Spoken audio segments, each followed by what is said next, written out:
It's 4:15 am. The world is a silent, cold vacuum. Most people are currently dissolved in the deepest part of their sleep cycle, but in one window, a light flickers on. There is no heroic music playing. There is no crowd cheering. There is just a person putting on a pair of running shoes or opening a laptop. Have you ever looked at people like this and felt a strange mix of admiration and suspicion? You wonder, what do they have that I don't? Was it a discipline gene they were born with? Do they simply hate comfort? Or is there something fundamentally different happening inside their brains? Today, we're going to shatter the biggest myth about discipline. Most people believe that being extremely disciplined is about having a tougher soul or more willpower. But psychology reveals a much stranger truth. Extreme discipline isn't a battle of the will. It's a specific type of neurological architecture. In this video, we are going to explore the hidden psychological mechanisms that allow a small percentage of the population to stay consistent when everyone else quits. We'll look at the willpower paradox, the neuroscience of the boredom threshold, and especially the one trait halfway through this video that most people mistake for a personality flaw, but is actually the secret engine of the world's highest achievers. Let's decode the mind of the disciplined. To understand the disciplined mind, we first have to pop the hood on your brain's control center, the prefrontal cortex. Think of this area as the CEO of your brain. Its job is to plan, organize, and most importantly, say no to the toddler living in your lower brain, the limbic system, which only wants sugar, sleep, and TikTok. Most people think disciplined people have a mega CEO that never gets tired. But in 2009, a landmark study on a concept called ego depletion changed everything. Researchers found that willpower isn't an infinite well. It's more like a smartphone battery. Every time you force yourself to do something you don't want to do, like choosing a salad over a burger or an email over a nap, you drain that battery. Here's the plot twist. The most disciplined people actually use less willpower than you do, while the average person is using 90% of their battery life by noon, just trying to stay on track. The disciplined mind has figured out how to keep its phone plugged into a charger. They don't fight the toddler. They've designed a room where the toddler can't find the matches. Psychology calls this stimulus control. They don't have more strength to resist temptation. They simply have the wisdom to remove it. Have you ever tried to start a new habit, maybe going to the gym or writing every day, and after 4 days you just stopped? You felt like a failure, right? The reason you failed isn't because you're lazy. It's because you were performing a habit instead of being the person. Extremely disciplined people operate on what's called an internal locus of control. They believe that their actions directly create their reality, rather than being victims of luck or circumstance. But it goes deeper. Behavioral science shows that we consistently act in ways that align with our identity. If you see yourself as a procrastinator who is trying to be disciplined, your brain feels a sense of cognitive dissonance every time you work hard. Your brain thinks, this isn't who we are, and it will actively sabotage you to get you back to your lazy baseline. The extremely disciplined person has done something called an identity shift. They don't say, I'm trying to wake up early. They say, I am an early riser. Once the identity is locked in, discipline stops being a chore and starts being maintenance. It's no different than brushing your teeth. You don't need willpower to brush your teeth because your identity doesn't allow you to be a person with dirty teeth. Now, let's talk about the most boring secret of the disciplined, their relationship with dopamine. We live in a world of cheap dopamine.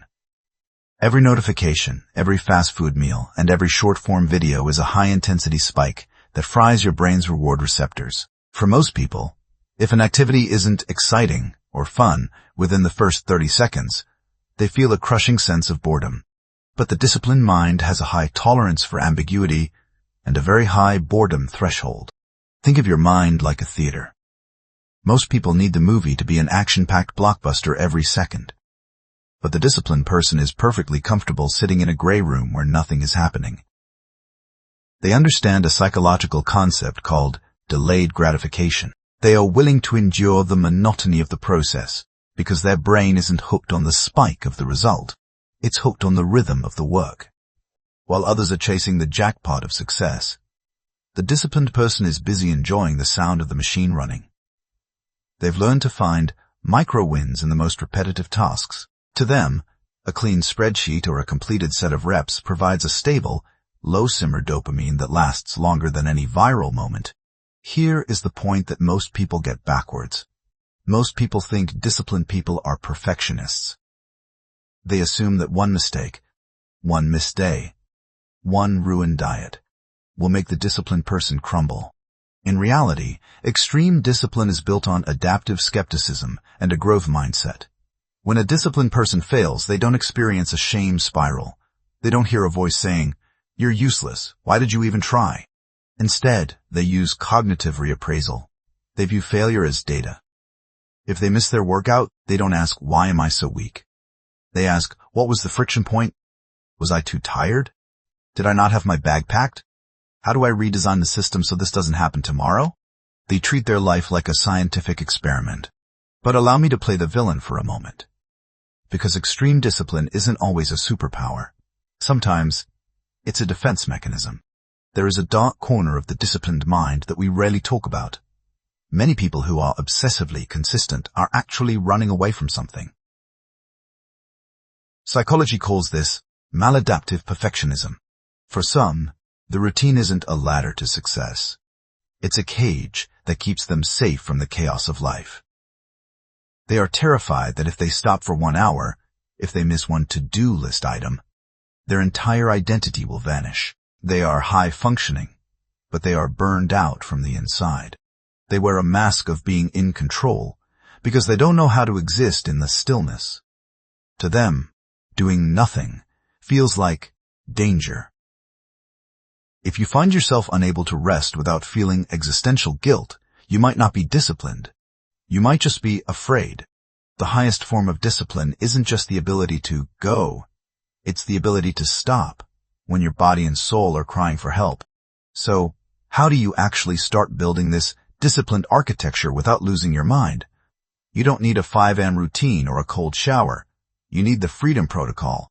Step 1. Shrink the starting point. Your brain hates big tasks. If you want to write a book, don't write a book. Write 1 paragraph. Make the task so small it is biologically impossible to fail. This triggers a completion loop and releases a steady stream of dopamine that builds momentum. Step 2. Habit stacking. Don't try to find new time for discipline. Step 3. Distance your self-talk. When the toddler brain starts complaining that it's too tired, don't use the word I. Switch to the third person. Say, Murtaza is feeling tired right now. This simple linguistic shift creates psychological distance. It stops you from being the emotion and lets you observe the emotion. In the end, discipline is not about restricting your life. It's about freeing it.